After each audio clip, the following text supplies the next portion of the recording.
Well, guys, appreciate your time as always. Our guys have had a good week. We just finished our, second work day of the week. Tuesday and Wednesdays are our physical days. Our guys did a really good job. And we don't run from hard work, regardless of what outside noise is. It's all about practice performance equals game reality. And I'm proud of them. I mean, today, after practice, just finished our Wednesday work day. Our guys are dripping sweat, working their tails off because we know we need to earn the right to play our best. And we know we're going to play a really good Hawai'i team. And we got to deal with the flight, the distractions, the beach, the time change. There's a lot of things that are against us. And they've played teams extremely well off the island, but even more on the island. It's a battle for us. And, I mean, they got the top-ranked defense in our conference. We got to come ready to play in all three phases. So proud of where our guys are at. Tomorrow's, one of our walkthroughs. And then we'll fly out tomorrow to Hawai'i. Finish the prep Friday and get ready to cut it loose on Saturday. So proud of our guys. We still got some things we got to work through and clean up. And we got some guys even banged up, battling through, finding a way to work through these things because that's what this team is about. Is what you do in practice, you'll do in a game. How do you kill time on flights? Do you watch film on your phone or? Yeah, I mean, I'll usually watch film, go through either a couple. I like to watch TV copies to see some of the pans of the opposing sideline. How are they acting? How are they like? We'll have Thursday practice on my computer, so watch that. And then I'm a big podcast or book guy, so try to go through their podcast or book on it, and then I usually knock out pretty quickly. What podcast are you listening to now? I'll usually listen to, what am I listening to now? I listen to a lot of, pastors. Like I listen to Awaken Church's podcast, Elevation Church's podcast. I listen to Buzz Williams a lot, anything he does. I like, what's another one? I love history.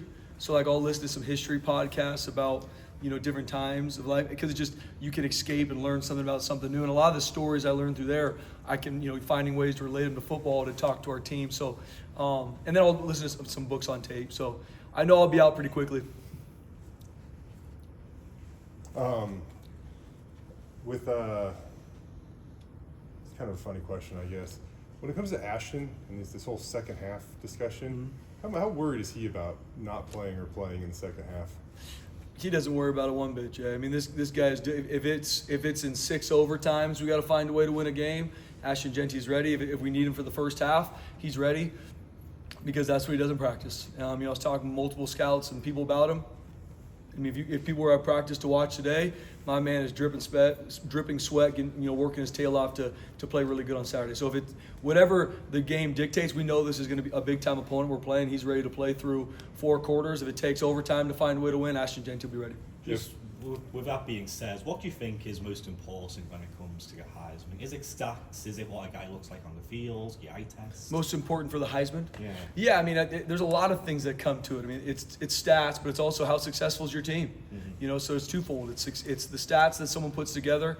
It's how successful they, as a team they are. And I think a lot of it too, hopefully, comes into who these young men are as people. And that's why the biggest thing that I'm open about when I talk about Ashton is not about what the whole nation sees him do on the field. It's who he is as a person, who he is as a leader, who he is as a man of character, and the world changer he is, not just in between the lines. How, when you look at him in practice and stuff like that, not to get too detailed, but like normally running backs to get like 30 carries a game, they got to be out there in yellow jerseys at practice because they're probably banged up. I don't know how to phrase this other than saying it doesn't seem like that's the case with him, and he's like full go at practice, just doing everything, and we know how much you value practice. Yeah. So how much is what you're doing on game days allowing him to practice better, which allows him to play better? Yeah, well, and a lot of it's our whole team. I mean, if we don't have the margin in regards to points in these games, he's playing. I mean, he's our best player, and that's what it is at all phases. So it's a testament to our entire team being able to create some margins for us to be able to get him out sooner. And that's huge in regards to the development of our team and making sure Ashton gets his carries. But I don't go into a game thinking this is the time, this is what it is. It's as you work through a game, when it's time to give him his rest and when it's time to get other guys in there. But we go into every game knowing it's going to be a dogfight. I mean, you look across college football. Number 1, I think number 4, number 9, number 11, number 16, all lost to unranked teams. So every week, if you don't play your best, every single team we play has an opportunity and a right to absolutely beat the dog out of us. I mean, that's what it is. And so that's the respect all, fear none that's been in this building since it was built. And I talk to our guys what that means, respecting your opponents, knowing that you are going to get their absolute best. We're going to get Hawaii's best football they played all year Saturday night. And we are working our tail off to make sure they see ours. And whatever that looks like at the end of the game, it looks like that. But we know we're going to get their best, and we got to earn the right to give ours too. There was that drive at the end of the third quarter where you had to put the starters back in. Was there given any thought to putting Ashton back in on that drive? Yeah, if it kept going sideways, we'd have to. And that's one thing, you don't want to be in that situation, but we were getting close to it. And, that situation, we were confident in the guys that we had to put back in. But it's always available. I mean, I relate it back to Colorado State 2 years ago. I mean, we're up 20 with 5 minutes left. And I was a part of that, and I screwed up a lot of things in that game and learned my lesson before and don't want to do it again. But got to be smart in making sure you get players in. Like I said before, we played 25 players on offense. Those young men got significantly better in the past week because they got game reps. They just had a good week in practice. Their confidence is continuing to build because we're able to play them. So it's a huge part of this place as a developmental program, and we need to continue to do it. But we go into every game not, well, I wonder how we're going to be able to spill this guy and give him rest. No, it's our best football has to be played Saturday night. It is the biggest game of our season because the next one, and we know, looking even at history, number 18 Fresno State goes to Hawaii, loses. Air Force had one loss last year, goes to Hawaii, loses. I think it's one of the better Hawaii teams they've had. I think Timmy Chang's done a really good job. Like I said, top-ranked defense in our conference. So we know our work's cut out for us. This defense, they tackle well, regardless of the schedule. The numbers are outstanding. In today's era of college football. What, watching the tape, are the biggest challenges you think they're going to present defensively? Yeah, I think first off, Coach Thurman's been coaching at a high level for a long time. Multiple years as an NFL defensive coordinator. And what I really like that he does is he keeps simple structures in the back end, things they could really execute. They're really good at man coverage. They got some too high switch ups. But he mixes up the fronts consistently. Our team has to deal with 4-down fronts, odd fronts, bear fronts, different personnel groupings, and they're extremely sound. It's not just guys all over the place. They are sound. You're not going to see a guy not in his gap. You're not going to see someone not having the right leverage. To me, that's direct correlation to the culture and the coaching, and they play extremely hard. These guys fly around. They create a lot of takeaways because of the relentlessness they play with, and that's why they're the top-ranked defense in our conference. Spencer, you ripped off a lot of knowledge about ranked teams and very specific numbers. And how much time you spend on your messaging and stuff. Yeah.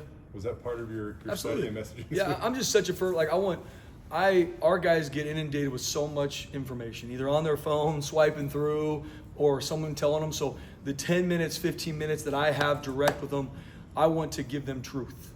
And I'm a firm believer as a coach, it is my job for them to understand the fight they're going into. Right, and it's been told to me before, even going into the season, what are some trap games on your schedule? And Coach Pete taught me this, a year or two ago. Is there's no such thing as trap. Trap games occur when you're not prepared and you underestimate an opponent. That is not happening. And for our guys to watch, we're playing the number one defense in our conference. That's not my opinion. That's the stats, like you said, Johnny. So it's guys, this is who you're about to battle.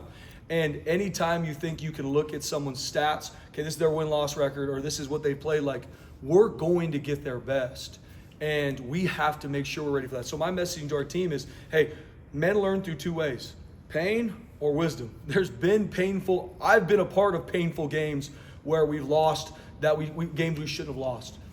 Let's not have that happen again because we end up listening to the pats on our back. We got a big-time opponent we're about to see, and we got to be ready. Coach, it's taken 5 times this year, it's taken just one play to score a touchdown. Normally you take offensive drives as a chance to rest your defense. Yeah. As a defensive coach, how do you approach that with your defense? Is that a positive, a negative, a wash? It's an absolute positive. Outside of my hamstrings getting tighter and tighter as the year goes on, as I'm trying to sprint after Ashton or Dylan Riley. But it's how explosive our offense is. And especially in football, it is a game of momentum. When you have a big play score like that, that's happened in every game, the momentum surges. Now it's our job on special teams after that and on defense to keep that momentum going by execution and not let it lull out by lack of execution on the other side of the ball. I got one about Jason Steele. I was talking with him this week, and he said a bunch of the guys, mostly during the offseason, go duck hunting early in the morning together. How much do you like to see the team kind of just bonding? It's huge. Away on stuff like that. And what's the benefits of it? Yeah, connection is it's a big deal to me, and not just Jay because I believe that a connected team plays better. That is the truth. A connected team plays way better than ones that aren't. But this is a small moment in time. And when I recruit players, I talk to them about, hey, hopefully you live to your 100 years old. This is 4 years. It's a very small point in your life, but has the opportunity to positively change it to forever. Or negatively, if we don't handle business and grow you to be the best version of yourself here. And so, and part of that is not just how we develop as football players, which I'm very open about. It's how we develop as young men, and the connections and the relationships they have, from duck hunting to going out and going to a movie, going bowling, doing, playing video games together. Like, these guys are going to be in each other's weddings. They're going to be part of each other's lives. So 20 years down the road, when someone's going through something, they're going to have their teammates and brothers that they warred with on this field with them in life. And that matters to me. And it also know the most connected teams play the best together. That's why, love is a core value here. Every time I say love to coaches, kind of like, whoa, this is football, man. We're not supposed to talk about, rainbows and butterflies. But it's like, no, when I talk about that, that's action, that's sacrifice over time. And it's also telling each other the truth. And that's what's created not only coach to player, but it's player to player. And that creates, such amazing. That's what it says in the Bible. I mean, there's no greater love than this, than to lay down one's life for his friend. Like, that's love. When I'm talking about love, that's what I mean. But it's connected through time, from duck hunting to all these other things. So it's a big deal to me, and I want to continue to find those ways. And that's no different on our away trips. Like, we're going a day early to get our guys acclimated. I'm going to give them an hour and a half or so to walk around and hang out. Not overdo it, but get time with your brothers outside of talking football and the grind that it takes to be a football player. Anything else? All right, thank you.